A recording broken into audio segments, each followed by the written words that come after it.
Assalamualaikum warahmatullahi wabarakatuh.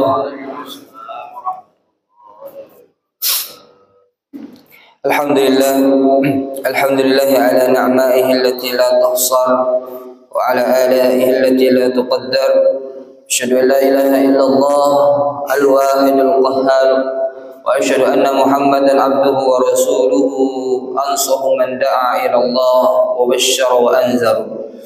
Allahumma salli wa sallim ala sayyidina Muhammadin nabiyil mukhtar wa ala alihi al-adhar wa ashabihi al-akhyar wa man tabi'ahum bi ihsanin ila yaumil mahsyar. Amma ba'du. Rabbi shrah li sadri wa yassir li amri wahlul 'uqdatam min lisani yafqahu qawli. Allahumma inna nas'aluka ilman nafi'a wa rizqan thayyiban wa qalban khashi'an wa amalan mutaqabbalan. Subhanaka la ilma lana illa ma 'allamtana innaka antal alimul hakim. Amin amin ya rabbal alamin.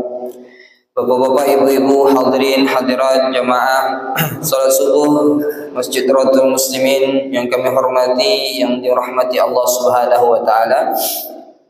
Tentunya selalu bersyukur, terus-menerus kita berterima kasih atas nikmat yang terus Allah berikan kepada kita. Dan segala hal, nikmat sehat, nikmat iman, nikmat Islam, dan segala hal yang Allah berikan kepada kita, kita ucapkan Alhamdulillah.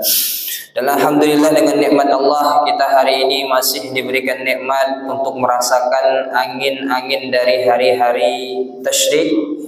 Kita masih berada di hari tasyrik, yang mana Rasulullah SAW katakan a'zamul ayyam 'indallah yaumun nahar tsumma yaumul qar. Hari yang paling mulia di sisi Allah adalah hari raya kurban, kemudian hari qar. Hari qar yang dimaksud adalah hari tasyrik, hari diam, hari tenangnya pelaksana ibadah haji setelah menuntaskan beberapa ritual hajinya.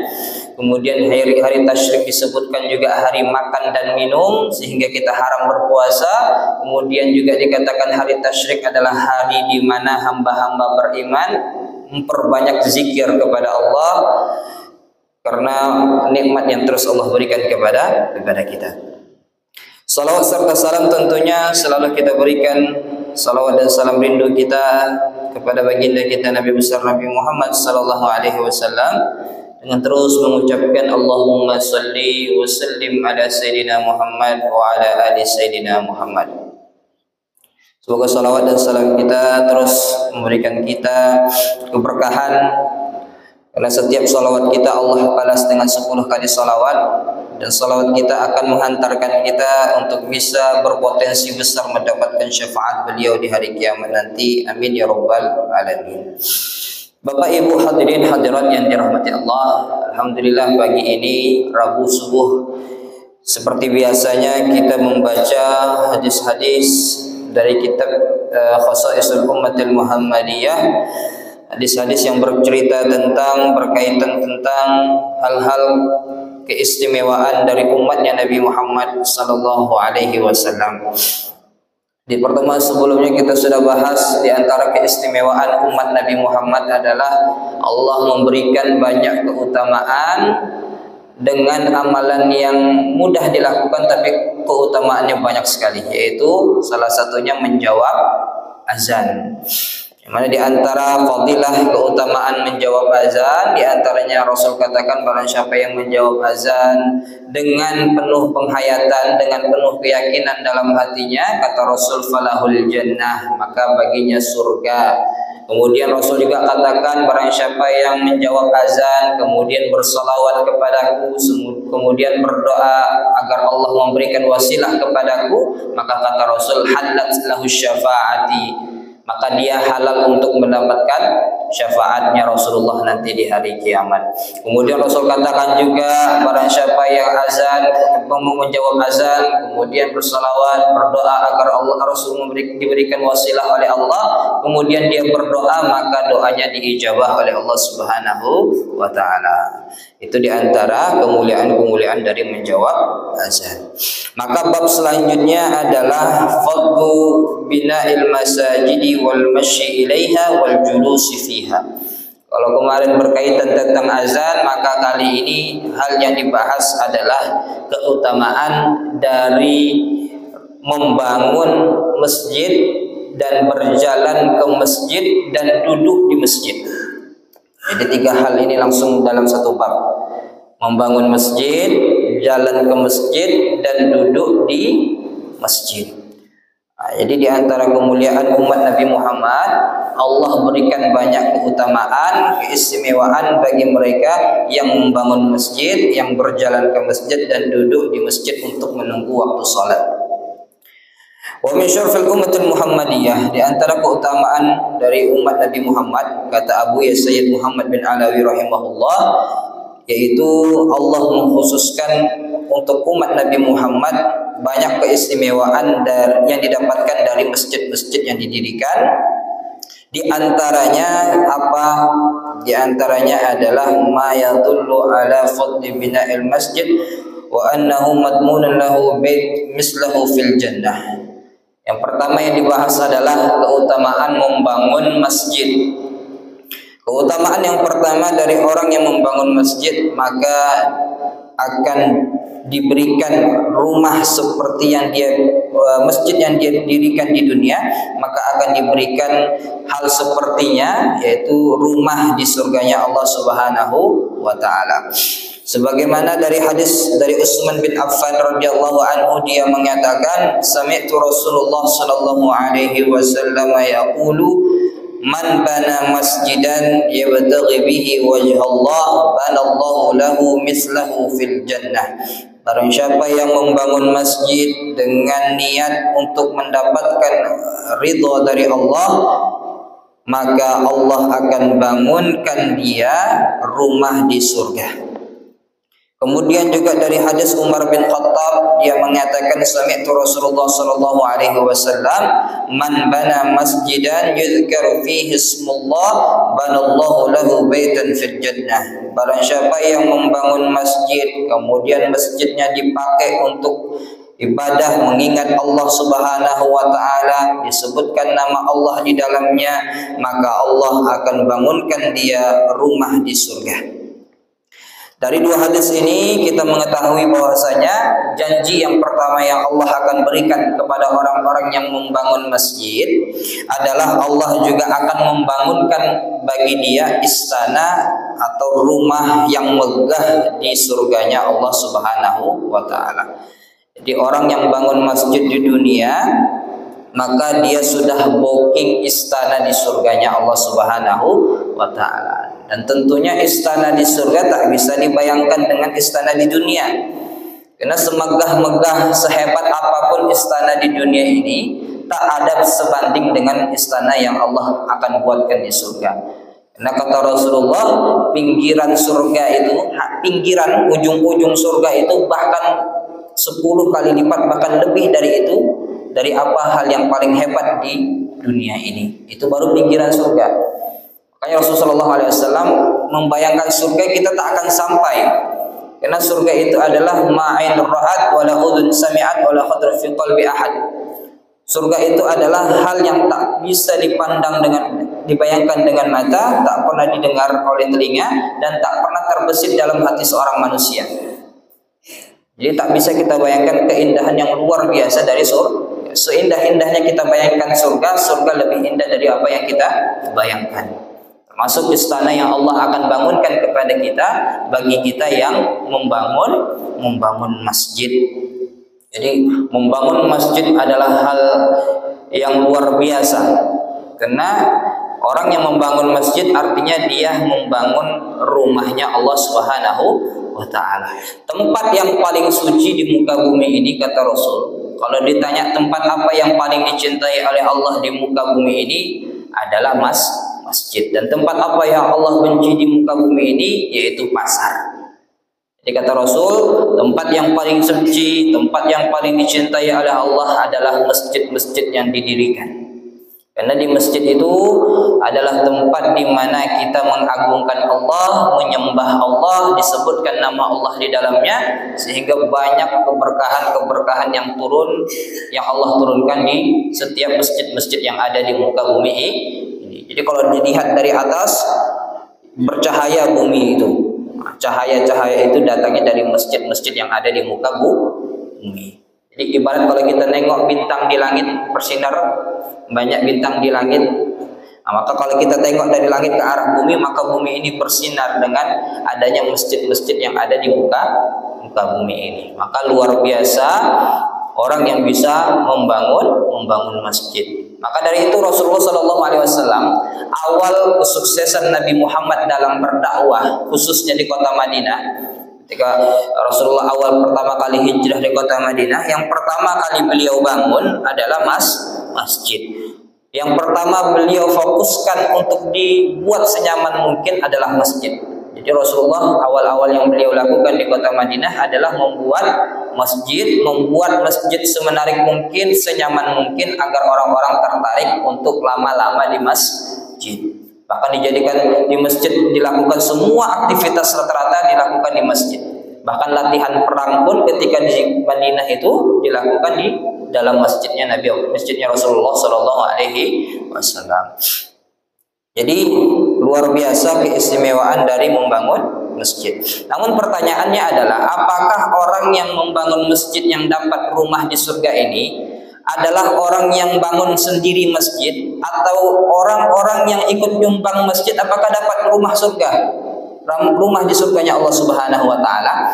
Maka ulama mengatakan membangun masjid akan dapat surga di surganya Allah Subhanahu wa taala, termasuk orang-orang yang juga bersumbangsi ikut andil dalam membangun masjid. Jadi yang dapat rumah atau istana di surga bukan hanya yang mendirikan mendirikan masjid secara pribadi, namun masyarakat yang melakukan iuran sumbangan, saling tolong menolong untuk membangun masjid, juga sama-sama seluruhnya akan mendapatkan istana Allah di surga. Hadisnya yaitu dari Jabir bin Abdullah radhiyallahu anhuma, anna Rasulullah sallallahu alaihi wasallam qala, "Wa man bana Allahu masjidan kama fhasin qatatin aw asdar, bana Allahu lahu baitan fil jannah."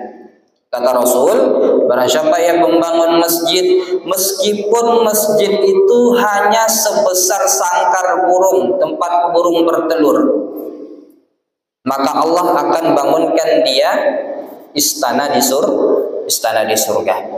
Jadi Rasul katakan dalam redaksi hadis ini, barang siapa yang bangun masjid sekecil apapun masjid itu, walaupun kata Rasul walaupun sebesar sangkar burung. Tentu ini adalah kiasan, tak mungkin ada masjid yang sebesar sarang burung. Ini menunjukkan Rasul mengatakan, maksud Rasul adalah barang siapa yang membangun masjid atau tempat sholat sekecil apapun yang dia mampu, maka dengan apapun yang dia keluarkan untuk membangun masjid, maka Allah akan sediakan rumah atau istana di surga. Dan hadis ini juga menunjukkan bahwasanya sekecil apapun yang kita berikan untuk membangun masjid, semampu kita, maka dari pahala, dari hal yang kita keluarkan untuk menyumbang, untuk membangun masjid ini akan membuat kita mendapatkan istana di surga. Jadi misalkan kita hanya mampu membantu untuk membangun masjid cuman kasih semen, atau kasih, misalkan masjid belum ada teralis, kita kasih teralis, atau di masjid belum ada jam, misalkan kita kasih jam, atau kipas anginnya kurang, kita kasih kipas angin. Maka semua orang yang menyumbang atau ikut andil dalam membangun masjid, maka dia termasuk orang-orang yang akan mendapatkan istana di surganya Allah Subhanahu wa ta'ala. Jadi yang dapat istana di surganya Allah nanti bukan hanya orang yang punya tanah wakaf kemudian dia bangun masjid sendiri tanpa pakai uang orang lain, tapi masjid yang dibangun dengan kolektif atau kumpulan dari sumbangan dari masyarakat yang banyak. Semua masyarakat yang menyumbang akan mendapatkan istana di surganya Allah Subhanahu wa ta'ala. Jadi kita bisa tetap mendapatkan rumah di surganya Allah Subhanahu wa ta'ala semampu kita yang kita bisa berikan untuk kemaslahatan, khususnya dalam pembangunan masjid. Misalkan masjid sedang bangun menara, kita Kita sumbangkan semampu kita, karena kata Rasulullah, fattaqullaha mastata'tum, bertakwalah kepada Allah dengan semampu kalian. Artinya lakukanlah infak, lakukanlah sedekah semampu kita. Jadi dalam pembangunan masjid, semampu yang kita berikan maka berikanlah, karena itu akan menjadi wasilah kita agar bisa mendapatkan tempat, bahkan rumah istana di surganya Allah Subhanahu wa taala. Dan di riwayat yang lain juga dikatakan, man banallahu lahu afdalu man bana baitan yu'badullahu fihi min malin halalin banallahu lahu baitan fil jannah min durri wa yaqut. Barang siapa yang membangun rumah atau masjid yang dimana di tempat itu Allah disembah, dimana di tempat itu Allah disebut-sebutkan namanya, yang mana dia bangun masjid itu dari yang halal, dari harta yang halal, maka nantinya Allah akan bangunkan dia rumah di surga yang terbuat dari intan permata.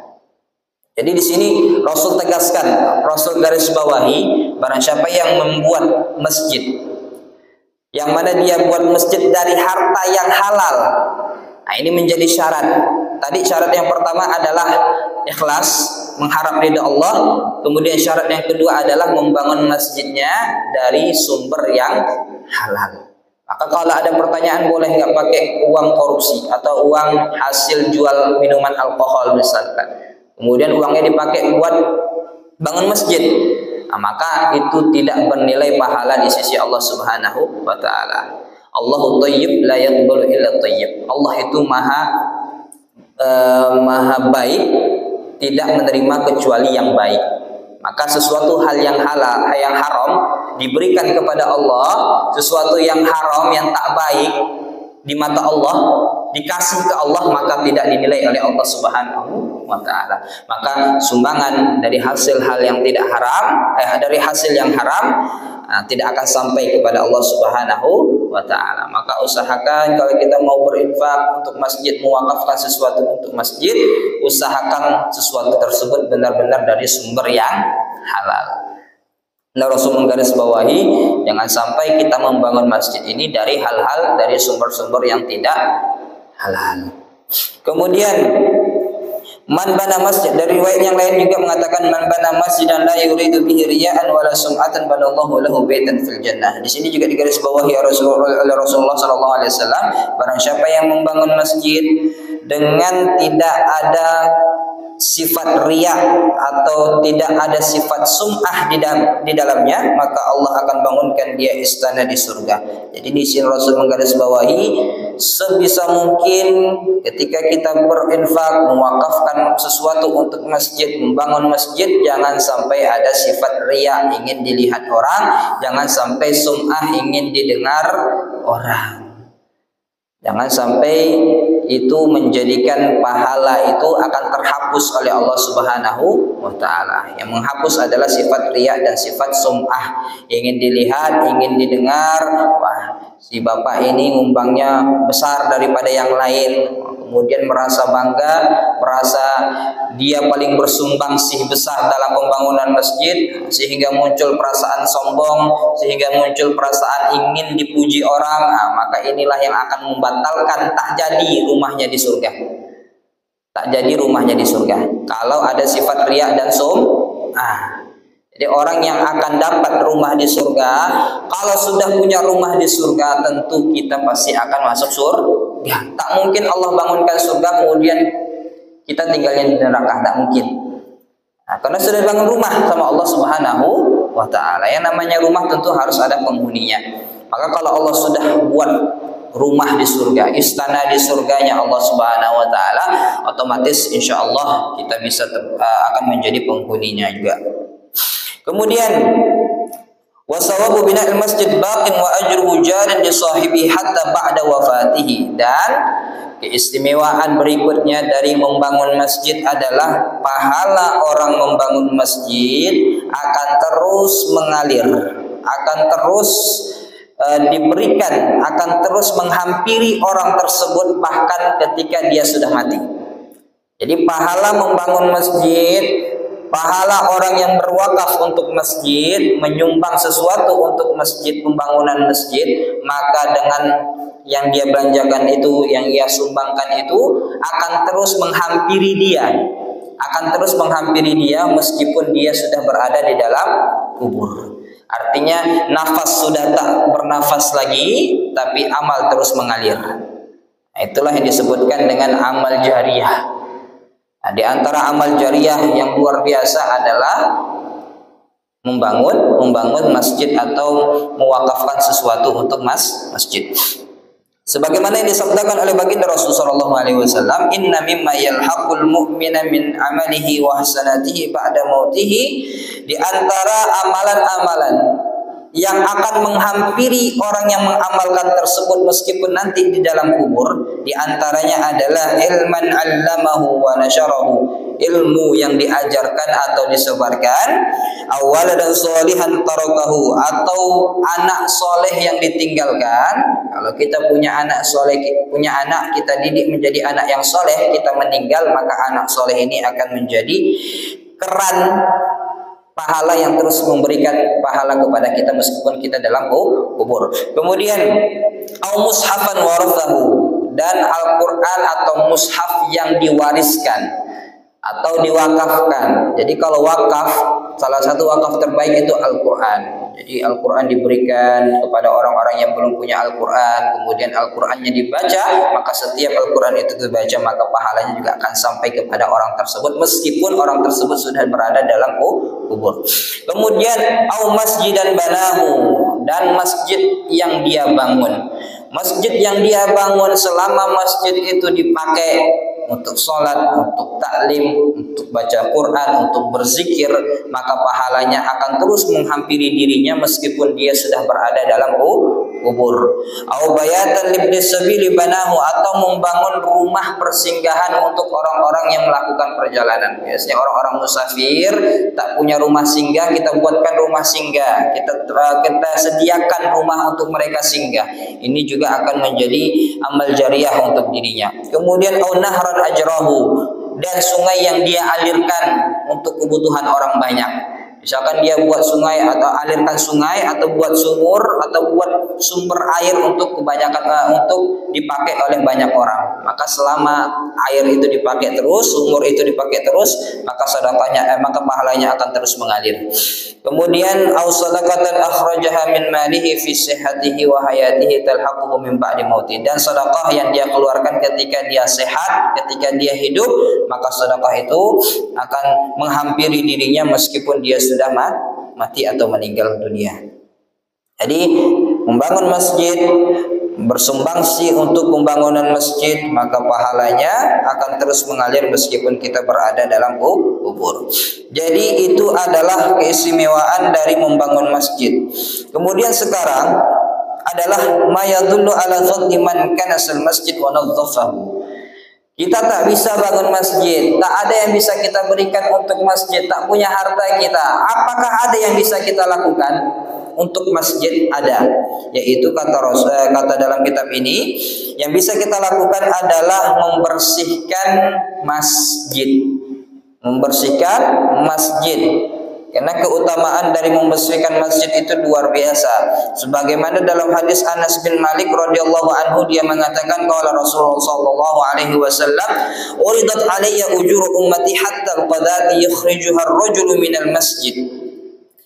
Diperlihatkan kepadaku amalan-amalan umatku, dan di antara amalan-amalan umatku yang diperlihatkan kepada Rasulullah, di antaranya adalah debu-debu, kotoran-kotoran yang dibersihkan seseorang dari masjid. Debu-debu yang ada di masjid kemudian dibersihkan oleh seseorang.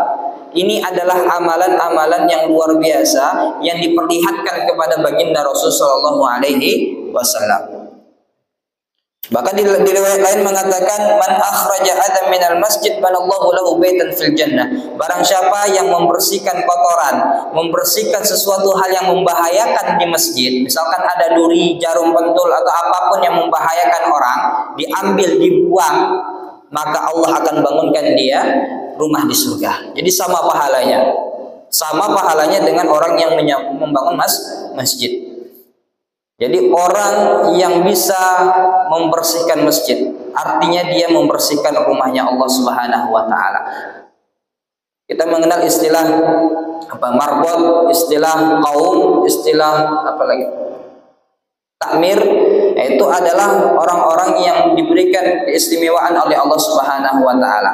Meskipun sebagian masyarakat masih memandang sebelah mata, yang mana padahal pekerjaan seperti itu, dia setiap hari membersihkan masjid, membersihkan debu, membersihkan karpet, membersihkan kipas, hal-hal yang tak baik di masjid dibersihkan, maka itu adalah pekerjaan yang sangat mulia.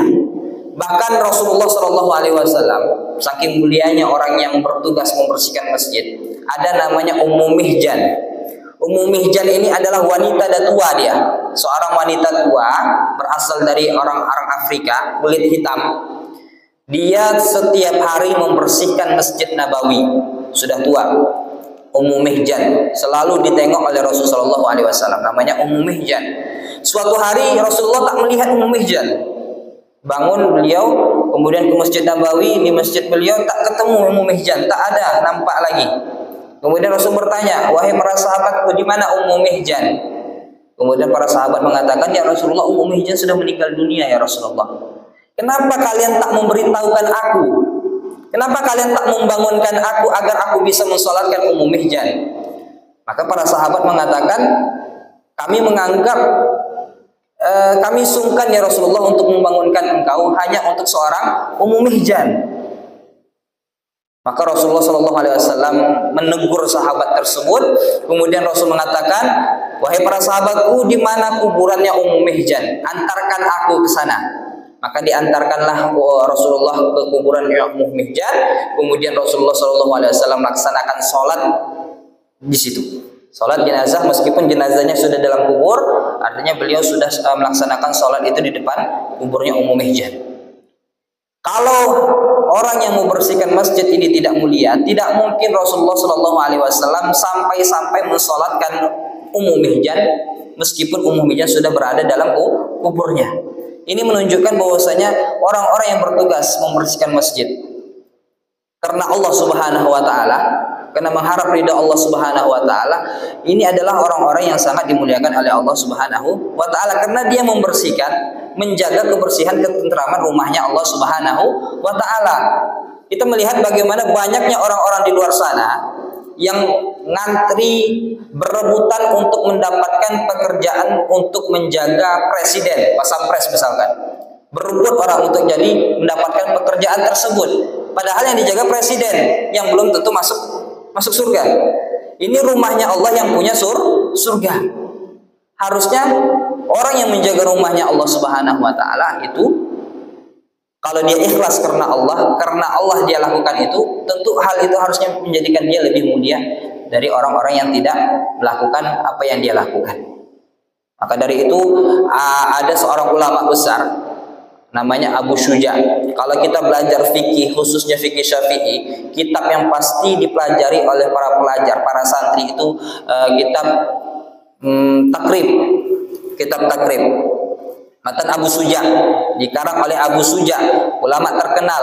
Abu Suja ini dia hijrah ke Madinah sampai beliau meninggal di Madinah. Ketika beliau di Madinah, beliau sambil mengajar, beliau sambil membersihkan Masjid Nabawi. Itu Abu Suja. Tiap hari bersihkan gulung, bentangkan tikar, karpet, bersihkan sapu, ngepel, bersihkan jendela. Itu pekerjaan Abu Suja. Padahal beliau adalah ulama besar. Bahkan hingga hari ini kitabnya masih dipelajari oleh jutaan manusia di seluruh dunia ini. Itu Abu Suja.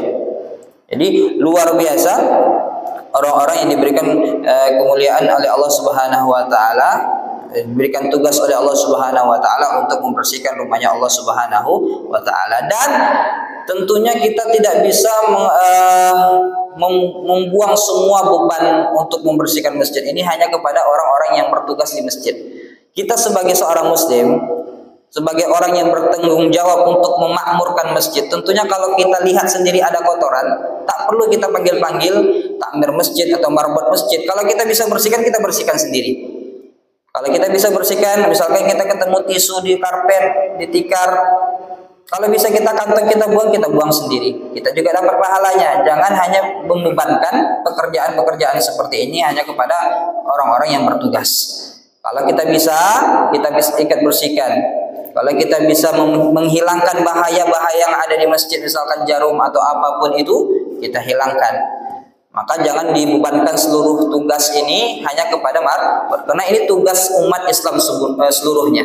Memakmurkan masjid itu adalah tugas orang-orang yang beriman kepada Allah dan hari akhir. Karena Allah Subhanahu wa taala mengatakan, "Innama ya'muru masajidallah man amana billahi wal yaumil akhir." Sesungguhnya orang yang memakmurkan masjid, menjaga ketentraman masjid, menjaga kebersihan masjid, itu adalah orang yang tugas-tugas yang dilakukan oleh hamba-hamba yang beriman kepada Allah dan hari akhir. Jadi yang menunjukkan kualitas iman seseorang adalah sejauh mana dia peduli dengan masjid. Kualitas keimanan seseorang ditengok dari sejauh mana dia peduli dengan masjid. Maka penting sekali bagi kita untuk sama-sama menjaga kemakmuran masjid, menjaga kebersihan dan ketentraman masjid. Karena ini milik kita bersama. Ini rumah Allah yang Allah berikan untuk kita melaksanakan ibadah. Kemudian itu membersihkan masjid. Kemudian selanjutnya adalah ma yadullu ala fadlil masyi ilal masjid. Dan kemudian keistimewaan yang Allah berikan kepada orang-orang yang jalan ke masjid. Dari hadis Abi Hurairah radhiyallahu anhu, dia mengatakan kalau Rasulullah sallallahu alaihi wasallam, salatul rajul fi jamaah tudha'af ala salatihi fi baitihi wa fi suqihi 25. Orang yang salat jamaah di masjid, maka dia akan diberikan pahala berlipat-lipat ganda dibandingkan orang yang salat di rumah, orang yang salat di pasar, bahkan lebih banyak, bahkan diberikan 25 kali lipat derajat yang lebih tinggi daripada orang yang salat di rumah. Di riwayat yang lain 27 derajat. Wa dzalika annahu idza tawadda fa ahsana al-wudu' thumma kharaja ila al-masjid la yukhrijuhu illa as-salah. Lam yakhtu khutwatan illa rufi'at lahu biha darajah wa hutta anhu biha khati'ah.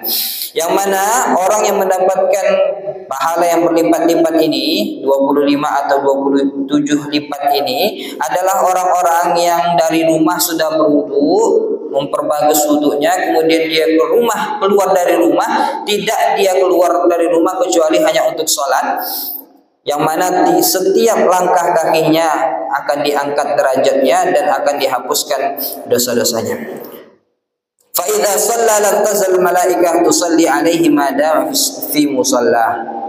Dan ketika apabila seorang itu salat, maka selama dia salat di dalam masjid, para malaikat akan memberikan salawat kepadanya selama dia berada di tempat salatnya.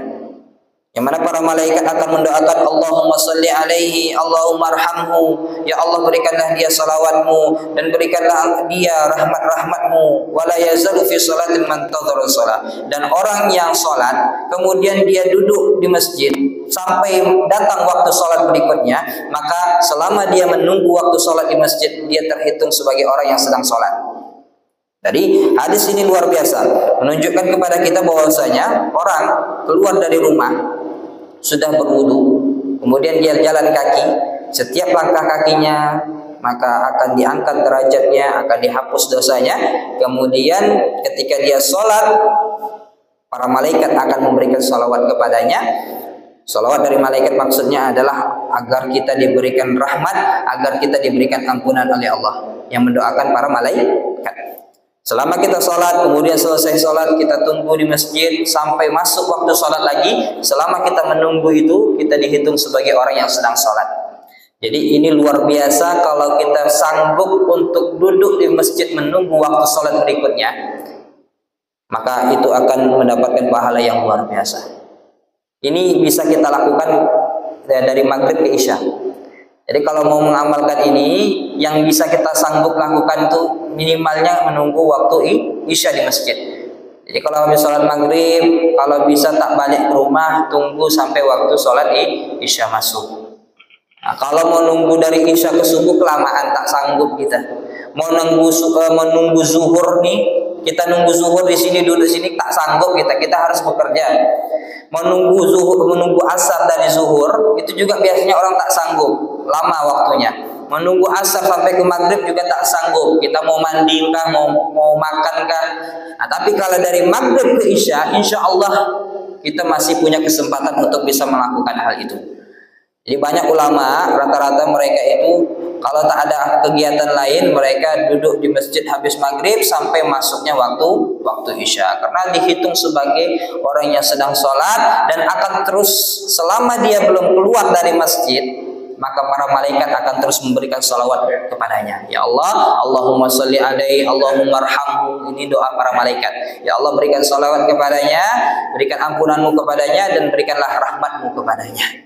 Jadi yang mendoakan kita saat ini adalah para malaikat. Kita masih di masjid, dia belum keluar. Para malaikat memberikan salawatnya kepada kita. Kemudian di hadis yang lain juga dikatakan, kanat diyaruna na'iyatan minal masjid fa aradna an nabi'a buyutana fa naqruba minal masjid fa nahana Rasulullah sallallahu alaihi wasallam fa qala inna lakum bi kulli khatwatin darajah. Jabir bin Abdullah, sahabatnya Rasulullah, dia punya rumah jauh dari masjid. Rumahnya jauh dari masjid. Kemudian Jabir bin Abdullah berinisiatif untuk menjual rumahnya. Sehingga hasil dari jual rumahnya ini dia beli lagi rumah biar dekatnya masjid. Ketika Jabir bin Abdullah mengatakan hal ini, Rasulullah melarang, jangan kau jual rumahmu, biarkan rumahmu jauh dari masjid, karena setiap langkahmu ke masjid itu akan dihitung sebagai pahala. Allah angkat derajat. Dua langkah. Langkah pertama Allah angkat derajatmu, langkah kedua Allah hapus dosamu, langkah berikutnya Allah angkat derajatmu, langkah berikutnya Allah akan hapus dosamu. Jadi Rasulullah ingin Jabir bin Abdullah rumahnya jauh agar pahala yang diberikan oleh Allah juga banyak. Wallahu a'lam bishawab. Kita cukupkan sampai di sini. Kurang lebihnya kami mohon maaf, dan mari kita tutup dengan membaca doa kifaratul majlis. Subhanakallahumma wa bihamdika asyhadu an la ilaha illa anta astaghfiruka wa atubu ilaik. Wabillahi taufiq wal hidayah. Wassalamualaikum warahmatullahi wabarakatuh. Allahumma shalli ala sayyidina Muhammad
أجمعين.